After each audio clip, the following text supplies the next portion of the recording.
I remember now John Maher, tough man, steel, and he used to be usually playing on Mackey centre forward. And there'd be, I needn't tell you now, it wouldn't matter whether the ball was there or it wasn't there. But anyway, the match would be over. You'd walk down from the sports field, Mackey would take off the boots and hold them in his hand down along the stocking vamps and John Maher, and they'd come down here to the GA bar, old Jim Maher. He had a pub there on top of the old Gale he was coming. And in there, and Mick would say, well, John, call it. And they'd be there, boy. And there'd be blood maybe running down at the back of this here. And, and he came down, and then up the other team. And he came up along John Maher now. He was beside Mackey. Mackey was at the end. And when he left his hand on Mackey's shoulder, Mackey says, for feck's sake, ref, he says, throw in the feckin' ball, he says, and then keep out of the way. That was a nickname, was on Mackey, fake. Everything was fake with Mackey, do you know? I'd say this. God. Tommy, you see, was always very nervous, you know. Now, Tommy, I don't know how many years he went to Croke Park. And if you let him off in Houston Station, he'd get lost. But we were coming down on the lift anyway, in the hotel. We were always told to go down in 7 and 8s and 10s, whatever, never to go, you know. So we came down the lift anyway, and the next thing, Tommy forgot something. He went back up on the lift again to the room to get it. So we moved out the hotel and we marched down a bit. And Sean Kenny, he was a who. Hey, he says, we slip in here now. He says, in the door, you know. And to see, wait for Tommy, you see. Well, Tommy came out. And Jesus, he was like a rabbit with a mixie. His eyes was outside his head and he would look, and then, so this cop was standing right on the curb, and he had just a big long bat, and here he was, and walking. So, excuse me, guard, he said. Tommy just talked to me, no. Excuse me, guard, he said, did you see Mickey Burns? He says, right, the lads passing down there, he says. So, be Jesus, the cop anyway, we're getting so kenny. Come on, be Jesus, he said, and they might run him in, he says. So we pulled out. That's as sure as God happened. You sure this half hour every Saturday, a sports programme. And she had Dennis on, and after. So, of course, he was fierce a public, you know. Jesus, he was, you know, Dan Breen. But she was trying to trip him up, and he was a yard ahead of her all the time in the interview. So she thought she had him then in the end.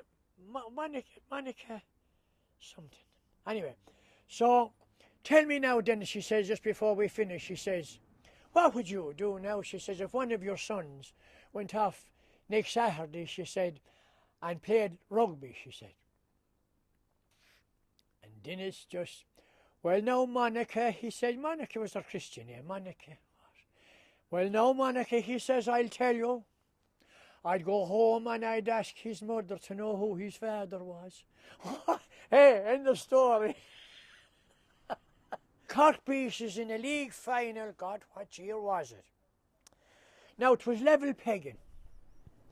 And there was a line ball out about 65 yards easy. 65 yards at the old stand side. And Ring raced across to take this line ball. Who was refereeing it was Cathal McLaughlin of Dublin. You might recall him. He used to referee our matches that time. So, Jenny McLaughlin told Christy that was the last puck of the game. Time was up. She only took 3 steps back. This is the gospel. And he cut that ball off of the ground, and it went out, if you semi-final, and it went out between the posts. A pint. Whistle went and the puck out. We were beating a pint. That's the gospel truth. But we were in Barry's hotel afterwards having the bit of grub. And Jim Barry and Christy comes in, you see. And Jesus Christy, I says, you know what? I said, we'll have to shoot you. And Jesus, Mickey says, so you tried everything else, he said. You know, that would crack your speak great. Willie John says you might get in sometime, but he says getting out the job, he says. And and he says, Jesus, is Willie John. He said it to Redden. It says, easy for you, he says, and you have a backline there. He says, it's the same as a full comprehensive insurance. The speaks just be mighty, you know. Sure, it's like a frying pan now. Jesus, Mary, Ollie Welsh used to have hardly a barn door, you know. Jesus. But Noel skiing the same way. But sure, the Hurley doesn't matter at all. I mean, Redden proves it. You see there now and that. Do you see that picture in there now? Now look at the third Hurley with all the hoops, Redden. Now look at the width of that. Isn't that another Hurley? Mine simply too. They're out there all hatching me now, right? Really, you know. But we played them in the mid-final up here, and there was lads with ears hanging down and noses gone this way and eyelashes hanging down, the usual blood and whatever. And about 10 of us arrived down to this doctor's surgery. He was an old doctor, Dr. Cummins. He played hurling in his younger days with UCD. So we were all sitting around anyway, you see. And then he comes into the surgery, and he looked around in sand for a few minutes. He says, will you tell me, boys, he says, one thing, he said, a Jenny ball, he says. That answered the whole thing. Yeah. But Lahey was a terrible shrewd man. Oh, stop. And he took no nonsense. It didn't matter if you played an outstanding game the last day or what. It meant nothing. Today is the day. Do you know? And now things would be going wrong. And we'd be into the room at half-time, and we'd be ready to go out on the field then. And you know the old forum would be in the dressing room. And he'd stand up and he used to wear a hat. And he'd shove the hat back in the pole at the Kildare side.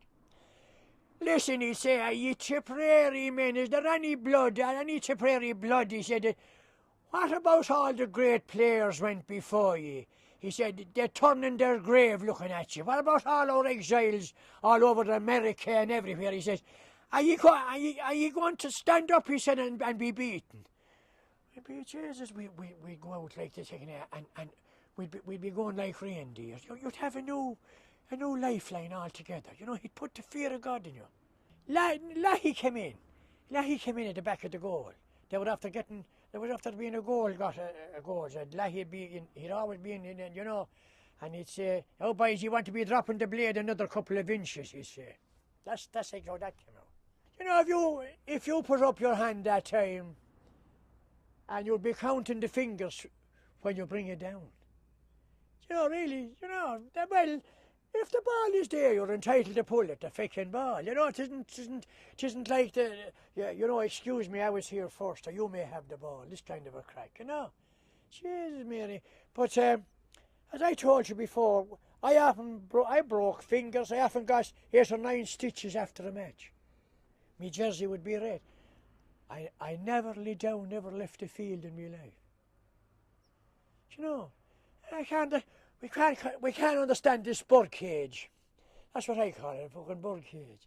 And then they have a plaster across the nose, right? What's this for? How to keep the nostrils open or what? But then the gloves basically, the first I see wearing one of them was DJ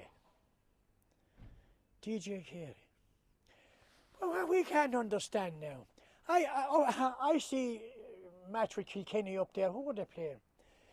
And DJ ran in 50 yards nearly from the middle of the field with the ball the whole way and tapped it into the net. And then, Jesus, so that's not, you know what I mean? You won't do it in rugby, will you? You hardly do it in soccer. That's harder. I'll tell you, the goalie in soccer to be often bowled over, don't it?